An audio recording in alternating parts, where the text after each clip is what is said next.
Hello, I'm Dr. Rahul Valsaraj. I'm a consultant endocrinologist in VPS Lakeshore Hospital, Kochi. Diabetes after organ transplantation, also known as post-transplant diabetes mellitus. It is not one and the same as type 2 diabetes mellitus, which is the most common in the world.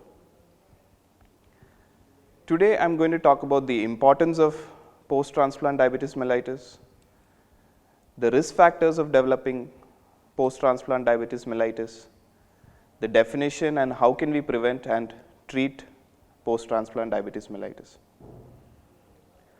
So as you all must be knowing, majority of these hospitals are carrying out umpteen number of organ transplantations, be it kidney transplantation, liver transplantation, lung transplantation, heart transplantation, and so on and so forth.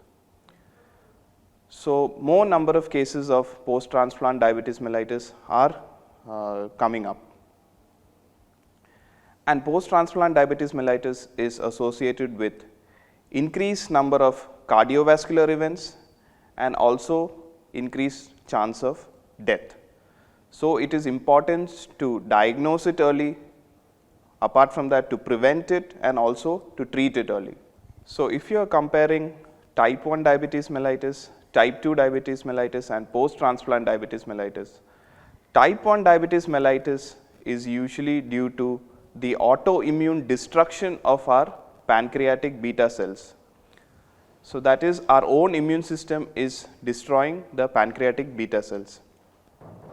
Type 2 diabetes mellitus is mainly because of insulin resistance, and post-transplant diabetes mellitus is because of the dysfunction of our beta cell of the pancreas along with insulin resistance. This mainly occurs because of the immuno-suppressant medications that we use after transplantation, so that the foreign organ which is transplanted into the body is not rejected. So the risk factors of developing post-transplant diabetes mellitus include many. The traditional risk factors such as age, obesity, sedentary lifestyle, smoking and hyperlipidemia, all these are risk factors.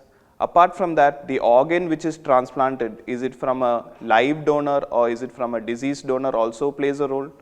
And most importantly, the immunosuppressant medications that we use after transplantation, electrolyte imbalance, the infections after transplantation, all these important risk factors of post-transplant diabetes mellitus. So how do we diagnose this condition?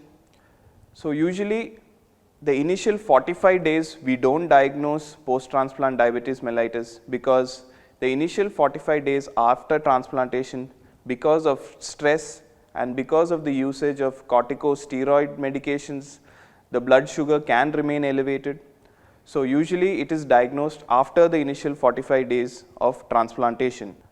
The diagnosis is done traditionally by using the 2-hour oral glucose tolerance test. Apart from that, fasting plasma glucose, the random blood glucose and also HbA1c. However, the 2-hour oral glucose tolerance test is the most preferred test to diagnose post-transplant diabetes mellitus. So how can we prevent and treat post-transplant diabetes mellitus? So the usual way of prevention is diet and lifestyle management. Apart from that, the risk factors that we already have needs to be controlled in the form of control of hypertension, control of your blood cholesterol, stopping smoking are all important ways to prevent post-transplant diabetes mellitus. And when we treat, insulin is the best choice. It is preferred to start insulin initially because it helps to give rest to your beta cells of the pancreas, and once blood sugar is under control, we can shift to oral anti-diabetic medication. Thank you.